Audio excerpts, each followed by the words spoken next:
Ah ouais, Jurassic World Dominion, c'est de la merde. Quelle surprise. Putain, réveillez-vous. Le blockbuster de l'année, il est là. Il vient d'Inde et ça s'appelle Vikram.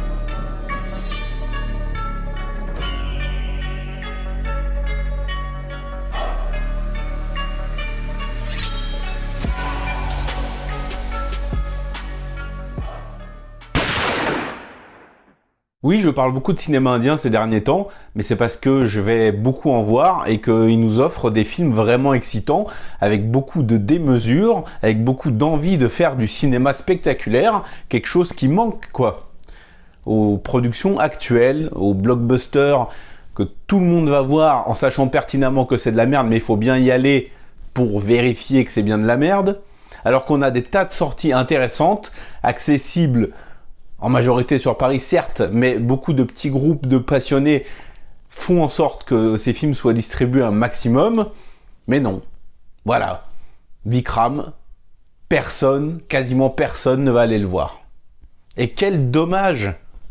Quel dommage quand on a un film aussi généreux, avec autant d'ampleur et d'envie cinématographique, une envie de proposer quelque chose de spectaculaire, mais qui arrive aussi à doser son histoire, à construire un thriller, peut-être pas forcément le plus original, je suis d'accord, mais suffisamment bien mené pour ne pas ennuyer le spectateur, et surtout pour récompenser les fans du cinéma d'action avec des scènes absolument jouissives. Je vous invite d'ailleurs à lire l'excellente critique que Cinescope a fait sur le film, je mettrai le lien dans la barre d'infos, pour le site Écran Large. Il dit absolument tout ce que j'ai pensé du film, quasiment, et m'a même appris des choses, puisque le film fait partie d'un univers partagé, mais il n'est pas nécessaire, coucou Marvel, d'avoir vu les autres films pour apprécier correctement celui-là.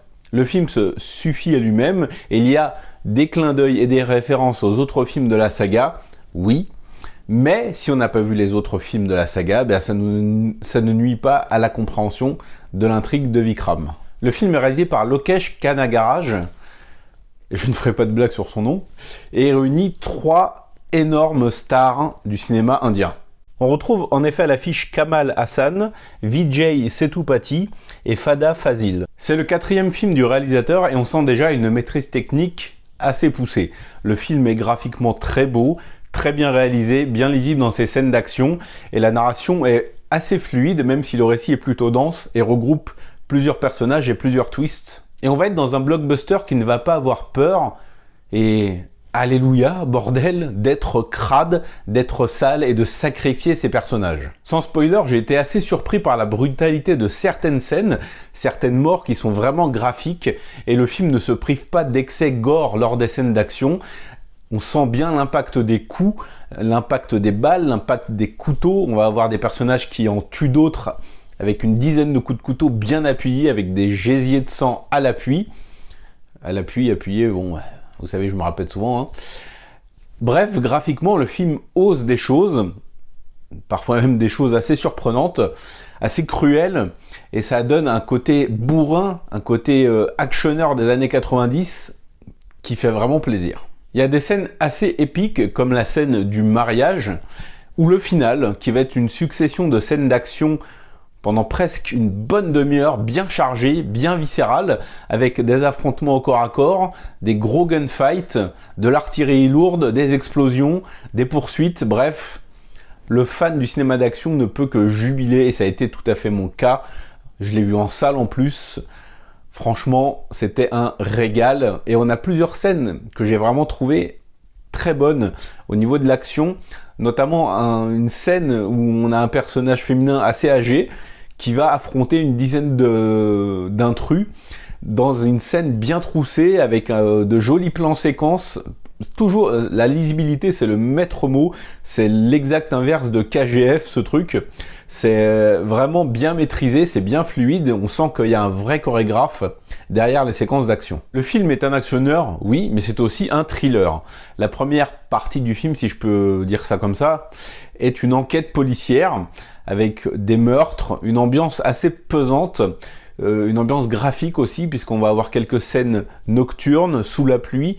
On sent un univers un peu poisseux, un peu crasseux, un peu poussiéreux, un peu sale, où on va suivre plusieurs grands personnages pontes de la mafia indienne, qui sont tous très imposants, notamment le grand méchant, qui va avoir un espèce de, on aurait dit un Abhishek Bachchan en surpoids, mais qui dégage une vraie prestance, qui va se droguer avec des espèces de petites pilules là qui lui offrent des shoots d'adrénaline, et ça va donner lieu à des scènes vraiment très violentes, notamment la scène du mariage que j'évoquais un petit peu plus tôt.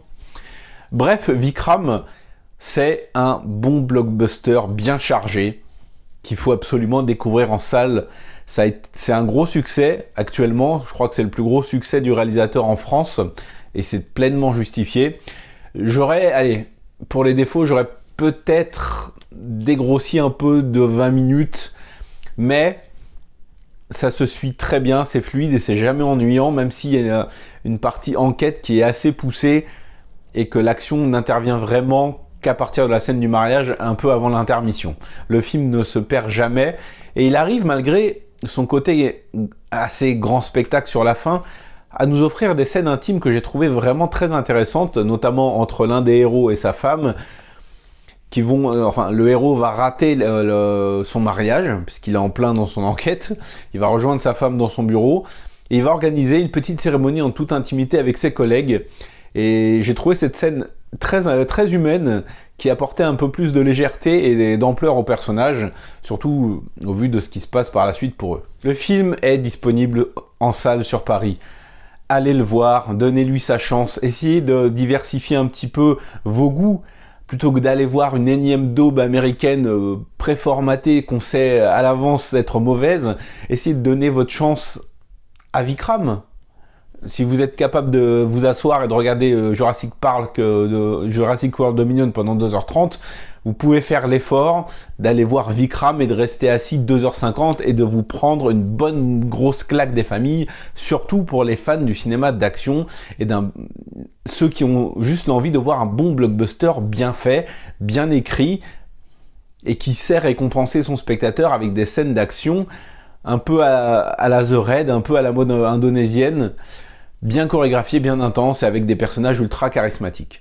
Je mettrais peut-être juste un petit bémol sur la fin qui s'éternise un peu en nous amenant au film suivant, en nous présentant plusieurs personnages qui sont vraiment dans le show, la démonstration. Moi j'aime beaucoup, mais je peux comprendre que certains spectateurs puissent se dire « Ouh là là, qu'est-ce que c'est que ça ?» Donc voilà, pour moi l'un des blockbusters de l'année, ça sera clairement Vikram, aux côtés de RRR. Je trouve que c'est une très bonne année 2022 cinématographique pour tous les univers, mais particulièrement pour le cinéma indien. Je vous invite donc à allez voir Vikram. Faites-en une critique. Qu'un gros youtubeur avec plus d'abonnés que moi, avec beaucoup plus d'abonnés que moi même, puisse en parler et donner plus de visibilité au film. Un film qui sort de vos habitudes, qu'est-ce que ça vous coûte? Voilà, ça sera tout pour moi. Vous l'avez compris, je vous conseille Vikram de tout cœur. Laissez-moi un commentaire pour me dire ce que vous en avez pensé, ou revenez me lâcher votre avis si vous allez le voir suite à ma vidéo. Et nous, on se retrouve très prochainement pour parler de cinéma asiatique, parce que vous savez que ça déchire. Ciao!